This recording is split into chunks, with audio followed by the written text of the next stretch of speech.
You are listening to episode number 45, How to Blaze Your Own Trail with Jordan Mendoza. If you're someone who wants to make major changes in their life, someone who wants to achieve their goals, or maybe you're someone who knows this is not as good as it gets, but you have no idea where to start, on the Reinvent You podcast, we explore different types of people, their successes and failures, and how they reinvented themselves to create the life they love. It's our hope that from hearing their stories, that you too may have more insight into what it takes to build a life that you envision for yourself. Here to help you do that is performance and life coach Travia Stewart. What's up, my peeps? I love that I have created a space of where I can share my thoughts with you in the form of, I just finished the recording with Jordan Mendoza, and I like to share what I thought about the episode. And so not necessarily what I thought about the episode, but the insight that I got, because I want you guys to make sure you look out for the same insight and then some, right? But the things that really, really resonated with me was Jordan's origin story, his resilient upbringing and how he, was such a resilient, optimistic, empathetic kid who was able to, see past the disrespect, the judgment, the poor behavior of other people, and literally turn the other cheek and want something better in an outcome, right? Just hearing that story was a lesson for me that so many times we go to the victim mentality. I know I have, so many times we want payback. His origin story is a great example of someone who was never seeking payback. He just wanted to move on with his life, and this is a lesson that was learned. I loved how he talked about how he got so good at selling, because I know as a coach myself, sometimes it's hard to ask for the sale, because what? Because we don't want to hear no. We don't want to hear that someone doesn't want what we think is priceless and invaluable. It's hard, for sometimes for me to ask for the sale, to ask for, someone to purchase something that I'm selling, something that I put my heart and soul into, and then to hear no, because that does something to you. And so Jordan talks about how to kind of work through that and how to get better at that. I love that. I've always heard of the word fear in the acronym, false evidence appearing real. I love how Jordan turned it around to mean something else. So you guys have to look for that as well. And then Jordan provides us with some great social media tips, that I have already applied myself. And so if you stick around for nothing else in this episode, stick around for that, because that's definitely worth listening to. All right, let's get into it. Today on the Reinvent You podcast, I have a very valuable conversation with the founder and CEO of Blaze Your Own Trail Consulting, Mr. Jordan Mendoza. Blaze Your Own Trail Consulting helps entrepreneurs grow their business through strategic coaching and training. Jordan has grown his LinkedIn presence to over 60,000 followers in a very short amount of time. And he also hosts a top-rated podcast called, What? Blaze Your Own Trail. On today's show, Jordan and I discuss the motivations in his life, his upbringing, that created the empathetic yet resilient man he is today. Then we also delved into how he helps his clients blaze their own trail. And then we rounded off the conversation with how can other entrepreneurs like myself and others improve your social media instantly by making these few tweaks. All right, my man, Jordan Mendoza is joining us today on the Reinvent You podcast. Jordan, today is a Tuesday. How are you feeling today? And just welcome. I'm feeling amazing today. Travi, pleasure being on the show. I know we got to, I think, meet over on, was it Clubhouse? Was it No, it Clubhouse was or Instagram, LinkedIn? I don't remember where. LinkedIn. No, I It think was it was a LinkedIn. referral. It It was a was a referral. referral. Right. I've been meeting so many people, so many places lately that it was one of the three places, right? So it Yeah, was a yeah. referral actually through a guest, Clifford Starks, Yep. who I had on my show. I think he actually connected us. So He shout out to did. you, Clifford. What an amazing guy. But no, Tuesday's going well. How about you? Hey, you know what? It's going well. The beginning of the week is always my busiest time, but I love to be productive like this, and this is like my wheelhouse. I love podcasting. So cool. So as we get ready to dive right into it, Jordan, um, give the audience a little bit of context as to who Jordan is, what's been a little bit of his journey, because there's so many places I want to go, but let's give them a little context. Yeah, sure. Well, I always love to start with origin story, right? I think it's Yeah, super important that people know where we came from, right? absolutely. Before they know who we are today, because we don't get to today without Love yesterday, right? that. Without all those experiences. So I actually grew up in the Pacific Northwest, and I was raised by a mom that had one lung. And when she was born in 1958, the doctors essentially told my grandmother, they said, definitely not going to live past 18, and she won't be able Oh. to have any kids because of what the capacity would do with Mhm. one lung in pregnancy. And so my mom was a fighter. She did really well. Didn't even have to use oxygen until after high school. So she made it on that one lung up through high school, and she did really well with the hand she was dealt. She Mhm. had five boys, and she ended up living to 54 before her organs and everything just started shutting down from Right. overcompensating from all those years. But she taught us so many lessons as kids. Like she never treated her ailment as she never looked at it like she was a victim. She always looked at it and said, well, even though I have this, there's still things that I can do. I can't work in a traditional standpoint, but I can go Absolutely. play bingo and make some money for the family. I can go to the dog. So she figured out and was kind of that side hustle queen, even back then in the 80s and 90s, trying to figure out ways to put food on the table. And so Yeah. when you grow up with somebody like that who has every reason to be a victim, has every reason to complain, but they just gracefully deal with their circumstance, but also Mhm. teach you about kindness and empathy. I've just learned so many lessons from my mom. And my dad, I didn't actually meet him till I was 12. He's from the Philippines. He came to the U.S. in the 80s, and started a landscaping business that he's had now for 40 years. So I have two incredible examples. One I didn't meet until a little bit earlier into my adolescent years, but I learned so much from them that I think have really shaped the person that I am today. Oh, wow. Thank you for that origin story. I love that. So, just watching your mom be so resilient, right? I mean, what was the biggest lesson that you took from her that when you notice yourself doing these things, you go, "Thank you, mom." Yeah, I mean, perseverance. When I was a kid, there were a number of times when we thought we were going to lose her. Like I'm sitting here 8, 9, 10, taking the public bus to go to the hospital to go write my mom notes to each other because she has the tracheotomy in her throat.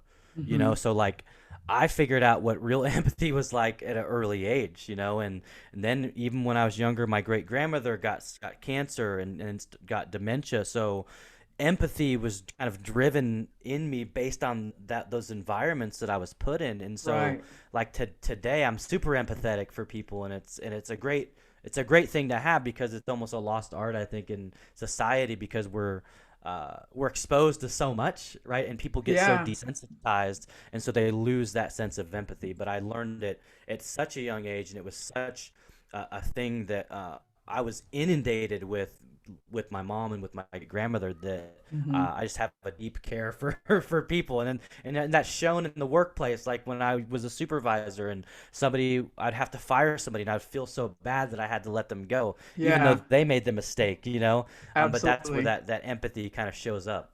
Oh, I love that. I love that. So something I want to talk about. I pulled from your LinkedIn profile. I just love it. So many nuggets of information there.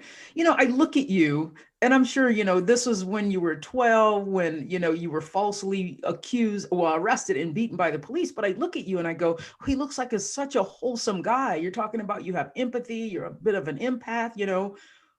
Was it a case of the police falsely, wrongly judging a book by its cover. 100%. Let's Thousand tell us percent what it about how was. that happened. Yeah. So, between 4 and 14, we probably moved 14 times, like from birth to 14. So Hmm. this was another move during the summer where we moved from a few towns down, and I begged my mom to let me take the two public buses so I could stay at my middle school. Because even though we moved those 13 times prior, it was always within the same school district. So I knew all the kids from kindergarten up until sixth grade. And so I just said, listen, I want to go. She went on the bus route with me. She took those two buses. The halfway point was a 7-Eleven, and she met the lady that worked there. Her name was Rosa, and I was on that bus route. It was just a normal fall day, and I had a routine. I would walk in, I would say hi to Rosa, I would go to the back where they had Mortal Kombat 2. I would put my quarters in, and I would play until the bus came. Like, Travia, this is my schedule every single day. And on Yeah. one day of this schedule, I was playing Mortal Kombat 2. I could hear the bells chime like somebody was entering the store. And then I heard a male voice say, "Hey, Daniel." And I'm not Daniel, so I just kept playing my game. And Yeah. within a minute, my body was lifted. I was shoved into the Terminator 2 pinball machine. The gun was the trigger. And I was beaten, like punched in my ribs, thrown on the ground, and handcuffed and taken to a Oh. police car. And the lady, I remember the lady Rosa was literally yelling at them, and they were like, "You stupid bee! If you say anything, we'll arrest you too." Hmm. And she's like, "His name is not Daniel. I know his mom. That's Jordan." And they just kept cussing at her and yelling at her, Right. and threw me in the car. And my only saving grace, Travia, was that in my London Fog jacket, my right pocket, I knew I did my homework that night, and I didn't do it very often, but I knew I did it that night. Right. Right. And when I tell you, he reached his hand in that jacket pocket, he pulls out. It was like slow motion. He pulls out this paper, and it said Jordan Mendoza, and it looked like this man saw a ghost because he knew he screwed up. They said, Yeah. "We are so sorry. This is a misunderstanding," which he was super aggressive for a misunderstanding, right? And I had bruised ribs, I had bruised wrists. My Right. mom wanted to take this thing all the way, and even at 12, I said, "Listen, I don't feel like that all cops are bad. I feel like these people made a bad decision. So I don't want them to have their jobs, but I don't want to take this through this long judicial process. Like, I didn't Wow. want to have to deal with all of that, and I just wanted it to be over so I could Right. move on. And I remember I could see the dollar signs in my mom's eyes a little bit, because Yeah. her son was like beaten, and but again, like even then I had enough empathy to say I just want this to be over. I didn't want something to be drawn and carried on. I didn't care about the money. It wasn't. That's not what it was about. I feel like an example needed to be set for people that Wow. made bad decisions. That's so crazy that you were that wise at 12. If your mom is the example and she's got dollar signs in her eyes, how did, why were you so motivated to like turn the other cheek kind of thing, have empathy for the situation? Let's learn a lesson. Where did that come from? Man, went to a lot of Sunday school, right? Like, went Okay. to a lot of Sunday school, so I got some spiritual foundational principles, right? That I think you do learn that in Sunday school. Turn the other cheek, right? Yeah. Yeah. That's something that you're taught. The golden rule: treat people the way you want to be treated. I mean, my great grandmother used to harp the stuff on me all the time, and she was full-blooded Chippewa Indian, and Hmm. this is a tribe that was just ostracized. And you want to talk about dealing with adversity. Like, back in the 30s, my grandmother grew up on the reservation, and in the 30s they came to them and they said, "Hey, we're going to give you this land." Hmm. And guess what land they gave? They gave them all the janky land where like nothing grows on this land. Well, in 86 something happened. The universe made a comeback, because the reason why nothing grew on the land, Travia, is because there were rivers of oil on the Whoa. land. And so in 86, my grandmother struck oil, and she got like $600,000 back then, which was worth a lot more, and was Yeah. able to do some awesome upgrades on her house, and get things that she never had before. And so that was the first time I had experienced being spoiled by a grandparent, because Yeah. she now had all this disposable income. She's in her 80, like late 70s, early 80s, and now she can spoil her grandkids. And so that was kind of it's cool to kind of hear stories like that because Hmm. again, it was almost a slap in the face. Like here's 120. We just took the entire country away, but here's 120 Yeah. acres. It's kind of a good faith gesture for your inconvenience. Right. Well, little did they know, they gave him the good land that they thought was the bad land. So I thought Wow. that was funny hearing that story. How about that comeuppance? Oh my God, that's incredible. So are they still drilling for oil on her land now? So they actually capped it. I think it Mm, was Reagan capped it back then, and so okay. they haven't actually drilled. And so when my mom passed, me and my brothers, all five of us got that land. So now we each have Ooh, 20 acres, and so yeah, now we each have this land that we'll be able to pass down to our kids if we want to build a home on it. It's different things like that. But it's so cool to have that part of our ancestral history. Just be able to absolutely. have that land. It's pretty exciting. Right. Wow. Thank you for sharing that. So I want to transition a little bit to your corporate life, right? Like talk about what you did, your 9 to 5, and then what was that pivoting, that triggering moment when you're like, it's time to go out there and what blazed my own trail. Tell us about that journey. Oh, I would love to. Yeah. So my corporate journey kind of happened by accident, like things Hmm. do, right? A accident on purpose, right? Accidentally on purpose, I guess. Yeah, So yeah. we actually, my wife and I was 22, she was 21, and we had our first child. Actually, I think she hadn't turned 21. I think she was 20. We had our first child, who's now 16, and we were Wow. living in Georgia at the time, and we weren't up to any good. We had this new baby, we didn't have jobs, and it was like my dad was up in Maryland, and I called him and I said, "Listen, I know you need help with landscaping. Can we come move with you guys, and we'll find a place pretty quickly, but we need your help right now." And it was the first Hmm. time I remember like asking for help because I always am very independent. I'm the one that moved away and has never been home and always traveled and did those things. So to be able to do that, it took a lot to be able to ask him for that, but he did, and he let us move with them for exactly 30 days. So like Exactly. we got up there, we're like, how long do we have? I'm thinking like 6 months, whatever. She's like, how about April 15th? I'm like next like 30 days from now, April 15th. I was like, all right, got to grow up real quick here. We got a new baby. And Yeah, now we got to find a place. So at least I had the job, right? At least I had the job in place. So we absolutely. ended up finding this apartment. And while we were living at this apartment, I would always go and like get our packages from the office, and I would communicate. And I'm just who I am. I just talking to people, and they were like, "Man, you're always so happy when you come in. You got a great attitude. You ever thought about doing leasing?" And I was like, "No, what's that?" They're like, "Well, do you know how we took you on a tour and we showed you the place, and then you ended up renting? It's exactly that. You take people on a tour. If they like it, then they rent." Mm. And I'm like, "That's cool. Do you guys offer benefits?" Because I didn't have that with my dad. Right, I didn't have right. the benefits. So they said yes. So I interviewed, and long story short, I get hired. I end up crushing my first 6 months. They promote me to assistant property manager in 6 months. I Ooh. hold that role, worst role of my life, by the way. As keeper, it was terrible, but I performed and went above and beyond. I became assistant manager of the year in '07, and then I promoted me that same year, 16 months later, from higher. I don't know anything about property management to Uh-huh. managing multi-million dollars in real estate. 16 months. Wow. That's The fastest fast. that the organization had seen. Yeah, they're like, what the heck is that? And I didn't even know what the heck I was doing. I don't feel like, right? It was kind of Uh-huh. trial by fire. I was figuring things out on the go. And man, like I learned a lot in that 16 months, but didn't know how much I needed those lessons Hmm. later when I inherited another community, and then I inherited a brand new construction community. And so I got to really learn the ins and the outs of managing teams, Hmm. working on a budget, variance reports, dealing with owners, like all of those really, really crucial skills that you need. And so I did that for about 5 years.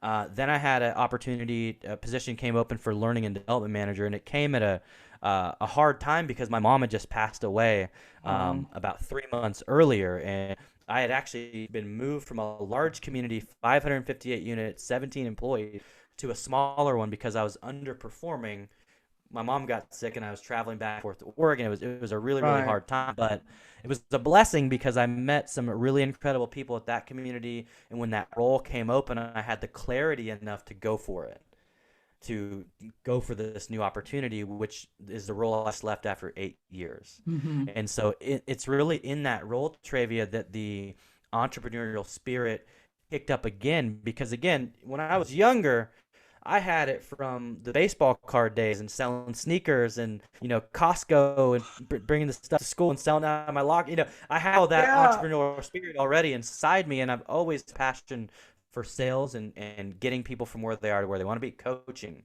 And so training, it was a perfect role for me. But I had no idea what I was in for because I didn't know a thing about instructional design. I didn't know a thing about Right. creating a video class or content or teaching or training. I knew how to sell.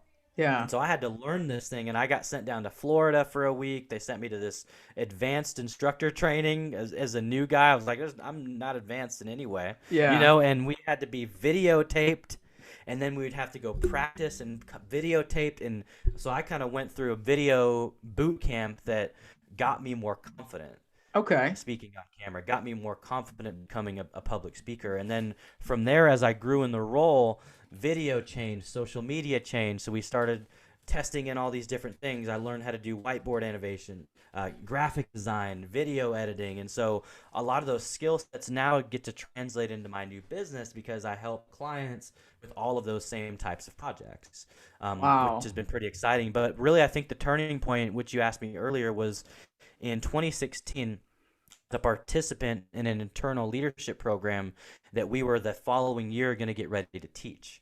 And this program was predicated on Myers Briggs, the MBTI Mm. assessment. So we Yeah. all took the assessment, took that introspective look, and then every topic session talked about like EQ and type, change and type. And so we Right. really took a deep dive in ourselves. And then the next year, we had to go get certified to in Myers-Briggs so that we could facilitate this program. And I facilitated it for 3 years in a row. It rotated from Atlanta to DC. I graduated 50 people, coached 50 people over that 3 years. And when I tell you, it is the most rewarding experience of my life, because after 6 months, people were saying, my life has changed.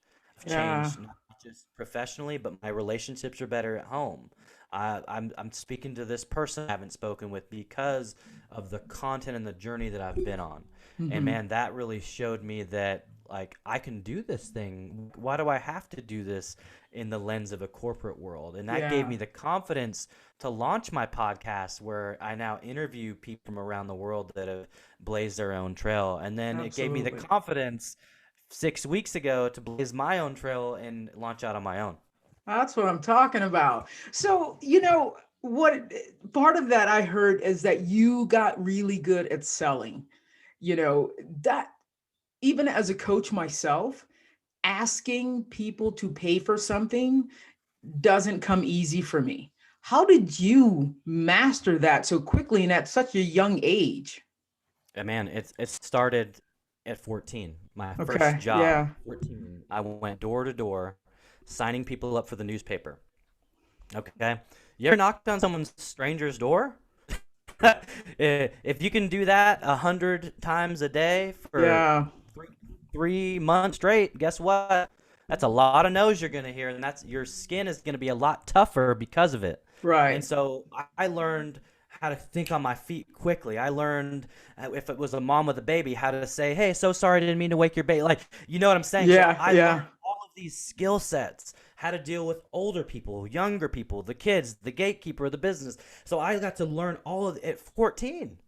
And there's Wow. people that are 34 that still haven't talked to 100 people and heard no. Hmm. And they're wondering why they're upset after the first one, right? Yeah. But they haven't put in the reps. It's all about reps. It doesn't matter what you're doing in life, whether Right. you're working out, whether you're, you want to get better with your mindset, whatever you're doing in life, you have to put in the reps. You have to become a practitioner of that area. Yeah. Because once you're a practitioner, now you can duplicate that and you can teach other people. And in Hmm. Japan, they say teaching is learning twice. So now you just taught yourself again.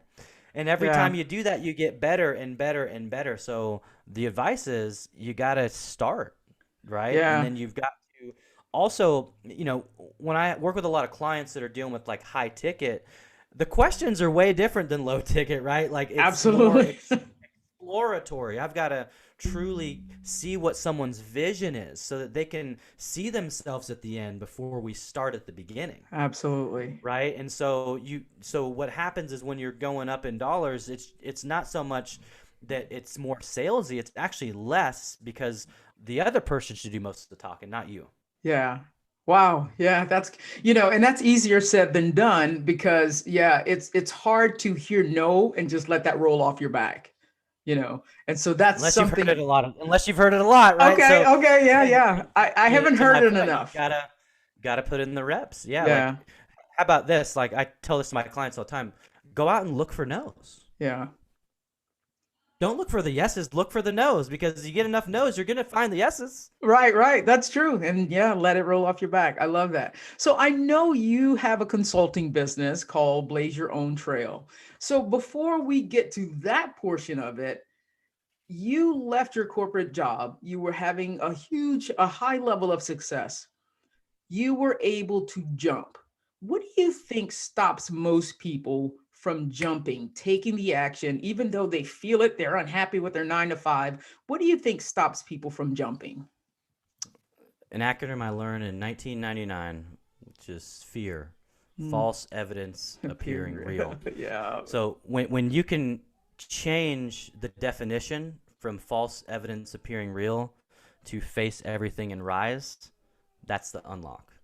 Ah. Right? So once you can get over that fear, when you can just literally take the same word but flip the acronym into a positively positioned trajectory of an acronym, guess what? Now you realize that you can do it. But it's not easy, right? It's not because again, Yeah. there's one side of your shoulder that's thinking about like I had 6 weeks of vacation. I had $100,000 plus salary. I had all these great benefits, 401k. Right. But my passion really did meet my purpose. Like the company invested in me for 15 years. So what does that say about me if I don't invest in myself and go actually see my passion in action? Yeah. And I don't want to be 30 years older than today looking back saying, man, I wish I would have taken that shot on myself. Absolutely. So for me, it was like, you know what? I I'm on a podcast. I had 80 guests on the show last year, and it's called the Blaze Your Own Trail podcast. Hmm. How beautiful would it be if I get to go blaze my own trail and Yeah. share with the audience that's been on this journey that I've been Absolutely. on with me for that year, and now they get to see me going and doing it. Well, that might inspire them to go and do their own thing at some point, Yeah. right? Or to start to build it. Absolutely. I totally love that. I'm on the same page with you because my whole thing, as you can see, is reinvent you. So I also help people blaze their own trails because at any point in your life, you can just kind of like switch and do something else. I love that. So can you, without giving away your whole kitchen sink, how do you work with your clients? How do you help them blaze their own trail and set them up for success? Yeah, well, for one, every client's different, right? And Yeah. so what I like to do is I like to take a very consultative approach and Hmm. take a deep dive into their business because I need to know what's working and what's not working, Yeah. right? Because if everything was working, they wouldn't be on the phone with me. Absolutely. Is that fair enough, right? So Perfect. Yeah. once I can identify what's not working, if it's an area that I can help fill that gap, then we'll continue the conversation. If it isn't, then I love to resource people because I've got a network that I've built of amazing people that might be able to solve their problem if I can.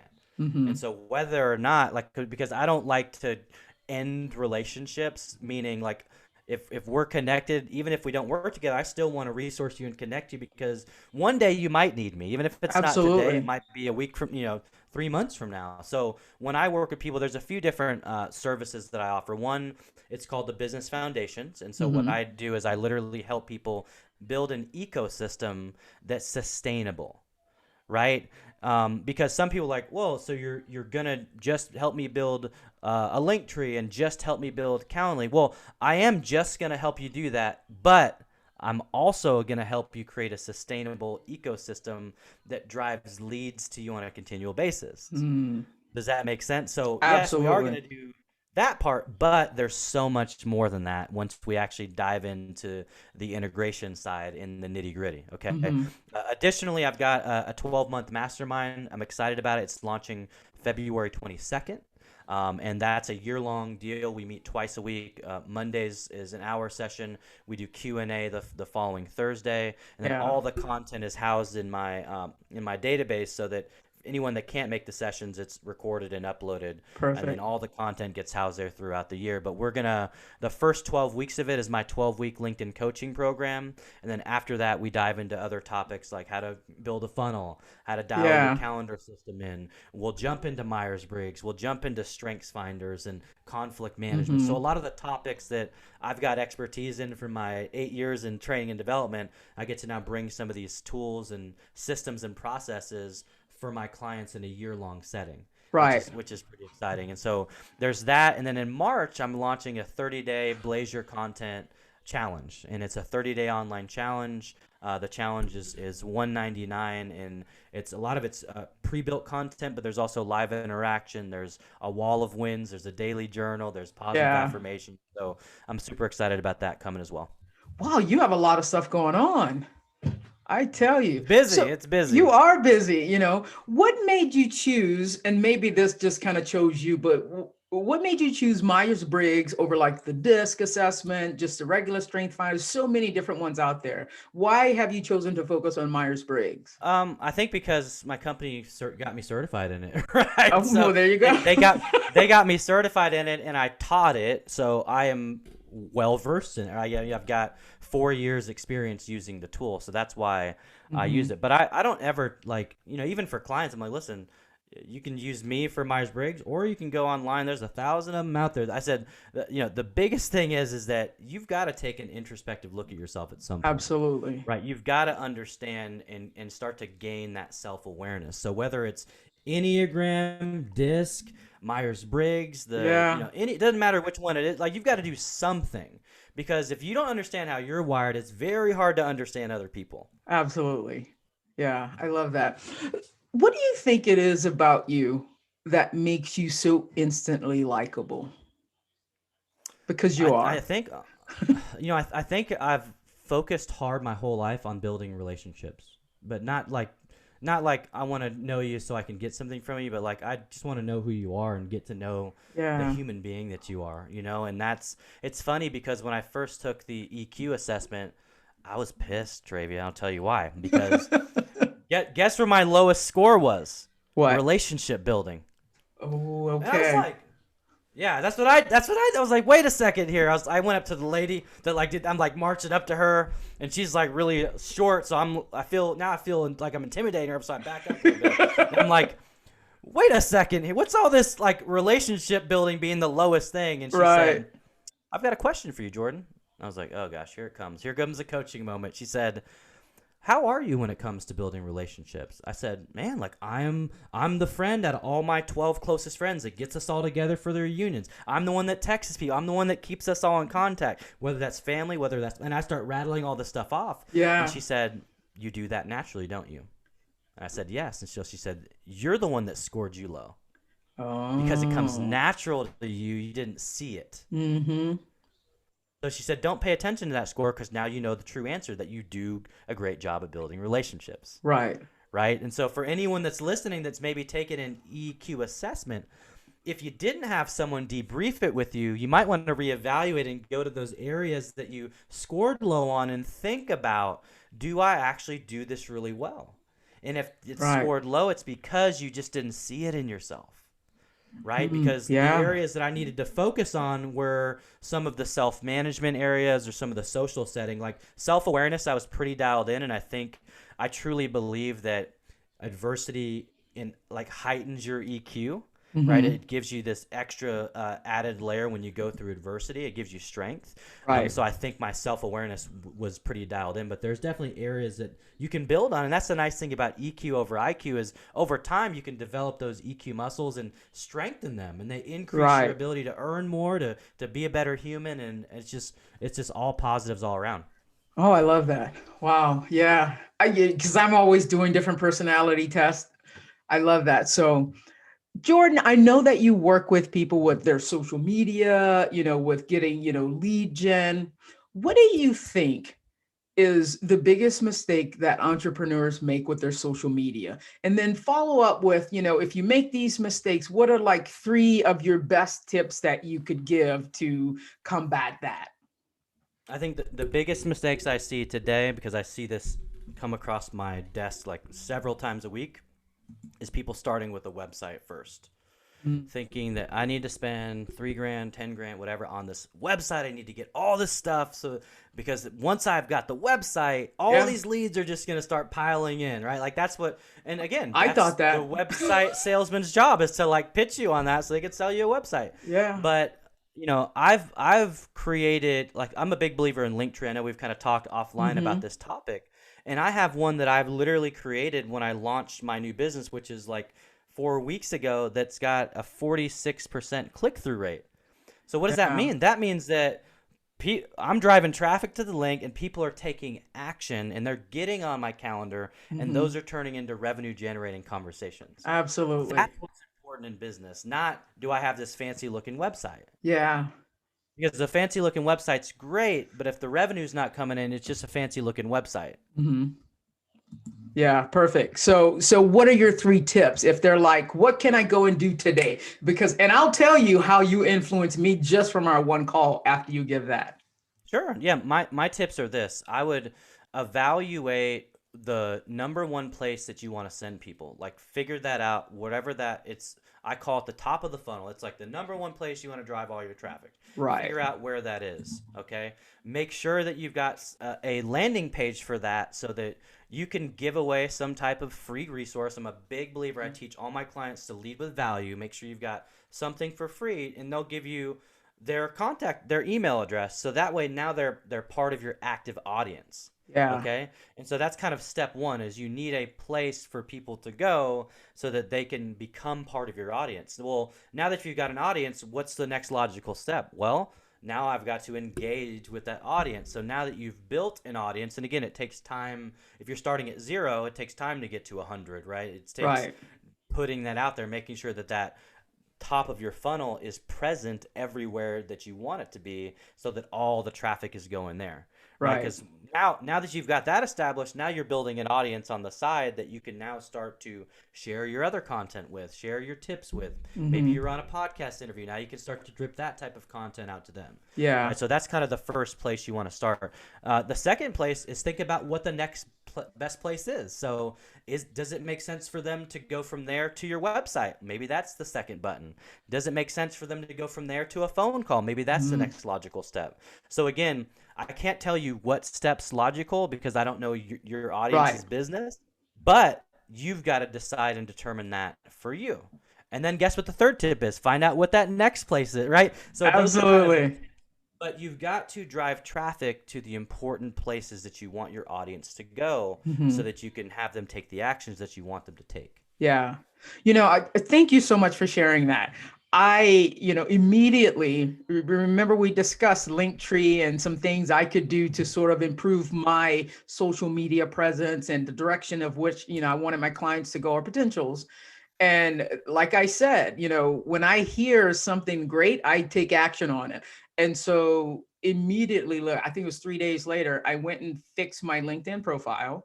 And since Love it. then, immediately I had like 5 people, whether they were friends from or people I had lost contact with, people who were just interested in, the things that I put on there because I wasn't so surface anymore. The first one was just very surface, not really letting people get to know me. But on the one that's on there now is like, this is the real me. And it, Love it. brought some more people here. I also went and got and created 2 link trees, Love to it. send one to the tree of my podcast, the tree of my coaching. And so I love, Jordan, that you were so giving of, that time. We just spent what, about 30 minutes on a phone call, and you're like, Travia, what if you did this? What if you did that? What if you did this? That kind of thing. And so I Yep. was like, oh my God, this guy is so giving, instantly likable and so giving. And I know that is coming back to you tenfold because you're such a, I mean, I barely know you, but I feel like I know you really well. And I feel like you're such a giving soul. That's the vibe that I get from you. And I so appreciate that, I and that's love that that's about really where you. my heart is. I'm about. I want to give people way more value than I take back. Right. That's Yeah, because it's always you're always gonna get value back. What's the return of absolutely. on value? Everything. You're always gonna get it all back plus some. Yeah, that's true. That's true. So I know you listed a bunch of things that you're doing right now. Beyond those things, what is your next big thing? Like, let's say 3 to 5 years out. What do you see on the horizon for Jordan?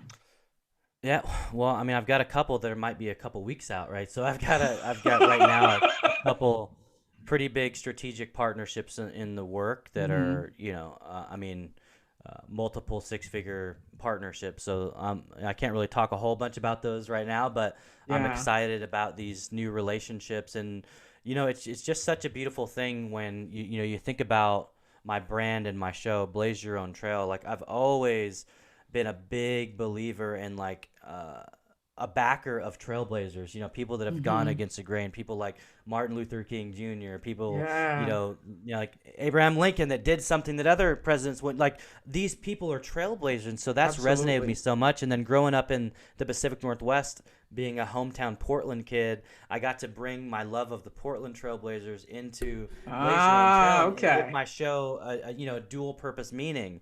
And my mom, had already passed on before the show, and I just if I could have her back one day, it would just be to show her all these things that I've built because I knew it would mean so much to her that I've represent the city and represent the people that have come before us and trying to blaze my own trail. So Yeah, that's what I'm trying to live now, is just to make her proud and let people know her story because she's not around to tell it.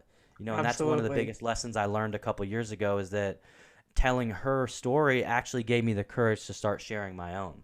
Got it. And I've had a lot of people say that they've found healing in hearing it. And Mm, so I'm just making it my mission to just help other people blaze their own trail and tell their own stories through their yeah, content and with all the amazing things they're up to. I love that. So let's say Jordan lives to be 100, right?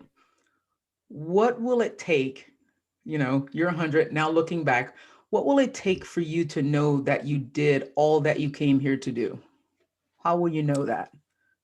Yeah, so I'm actually taking this from a guest of mine. He was in season one, and I will never forget that he said this to me. And his name is David Melter. He's the CEO and founder of Sports One Marketing. But he said Hmm. that he wants to plant seeds for trees that he's never going to sit under. Oh, And yeah. and man, that's so powerful. And that's really what I want to do. Is I want to ever in an evergreen way impact people. And if I keep creating, if I keep putting my show out, we've got listeners in 50 plus countries now.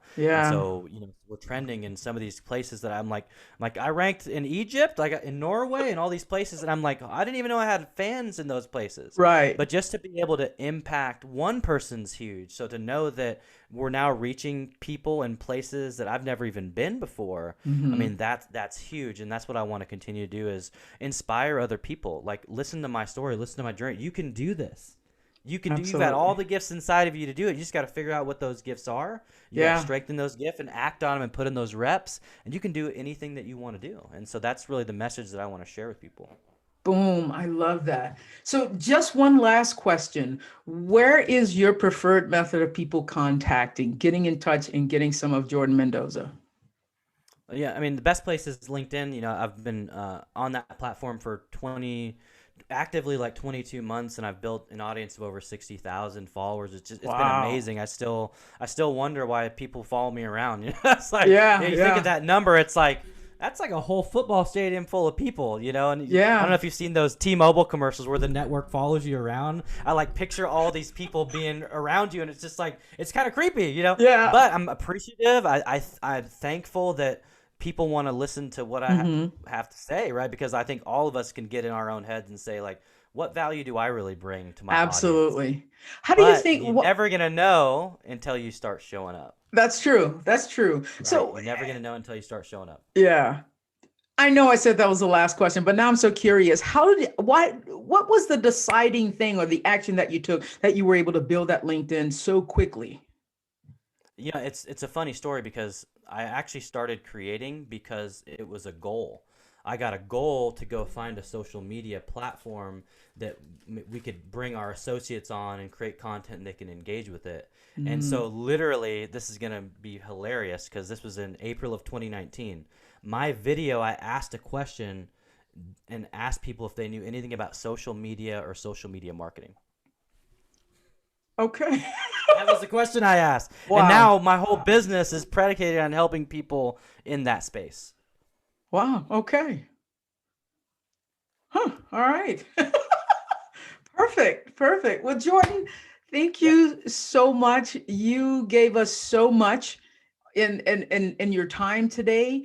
I'm actually going to make a short from the tips for social media that I'm going to put on YouTube because I just felt like it was gold. So thank you so much for Appreciate giving it. your time. Thank you for, helping to make this podcast better than it is today. So I appreciate your Appreciate it. time, Jordan. Thank you. No, thank you for the opportunity.